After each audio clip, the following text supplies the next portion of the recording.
saadam jaalalli si qabee boochee beektaa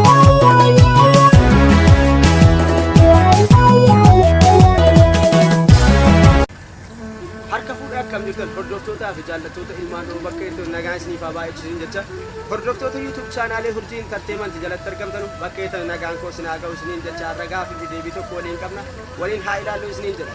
Gaafii tokkoffaa saadam dhalootaan eessatti dhalatte eessatti guddatte maqaan kan kee eenyu akkasumas immoo maatii keetii ijoollee meeqaffaadhaa jedhu baay'ee gaariidha. An kan itti dhaladhee guddadhe lixa Oromiyaatii magaalaa Jimmaa Abbaa Jifaar achitti dhaladhee godina Jimmaa Abbaa Jifaaritti dhaladhee achumatti hin guddadhesi. Maqaan kiyya kan dhugaadhaa Saadam Zaakirii akkasumas immoo maatiin kee ijoollee baay'ee qabu isaan keessaa garuu ani ilma hangafaati jecha.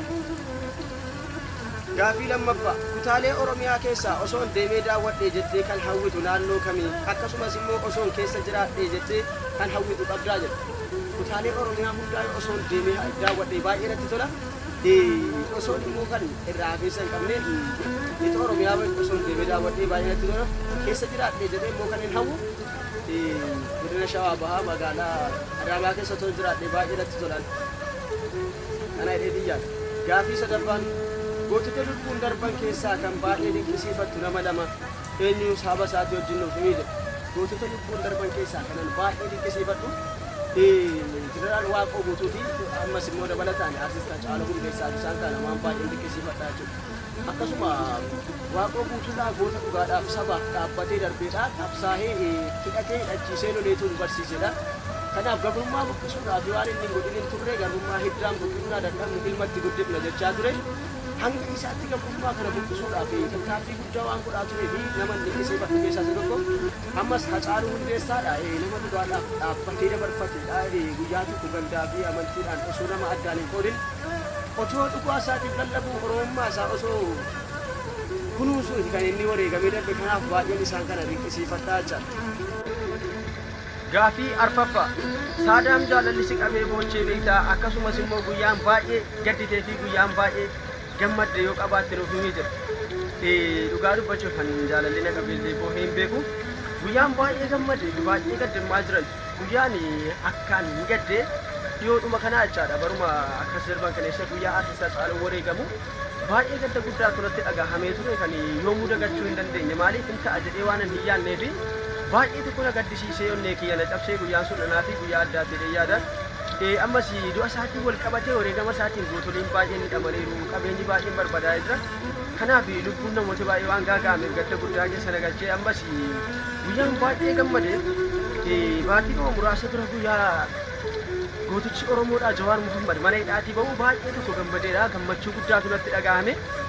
Oromiyaa keessan jiruuf malee osoon biyya sana jiraadhateeti halkanuma sana deemee dhaqan ture. Guyyaan kun lamaan anaa fi guyyaa addaatii jedhee xiyyaadha.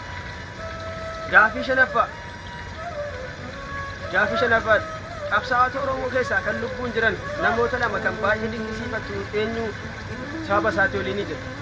Namni baay'ee dinqisiifatu qabsaa'ota Oromoo kan lubbuun jiran keessaa isa jalqabaa irratti Jawaar Muhammad baay'ee dinqisiifadha. Maaliif jennaan inni Oromoo kanaaf jecha waan hin ta'in waan hin godhin hin qabu ammas jijjiirama kana keessatti adda dureedha waan hirmaateefi namoonni baay'ee dinqisiifatu keessaa Jawaar Muhammad anaaf jalqabaati. Isa lammaffaa immoo Ustaaz Raayyaa Abbaa Macaa baay'ee tokko naman jaalladhuu fi dinqisiifadhu keessaa jechuudha. Goota amma lubbuun jiran keessaa inni illeen ijoollummaa isaarraa kaasee hanga har'aatti qabsoo baay'ee godhaatti kan inni as ga'e ammas daanaan immoo kutaa fi amantiidhaan osoo naman qoonne bakka oromummaa isaatti itticheeti kan inni dhaabbachaa jiru kanaaf isaan kana baay'een dinqisiifadha jechuudha.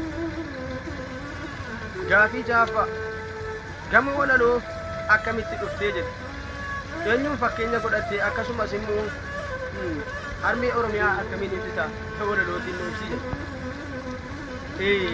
Gama walaloo kanatti dhufuudhaaf kan irratti na kakaase walaleessaa baay'een jaalladhuu fi kabaju Dr. Zalaalama Abarraa baay'een jaalladha dinqisiifadha yeroo baay'ee waan ani walaloo isaa dhaggeeffadhuu fi ammas immoo aartii jechuun uumamaan nama keessatti uumama ganamaan illee waan na keessaa ka'ee jiruu fi isaanuma kanan fakkeenya godhadhee kee Oromiyaa immoo akkamitti walaloodhaan nuuf ibsi jedhe.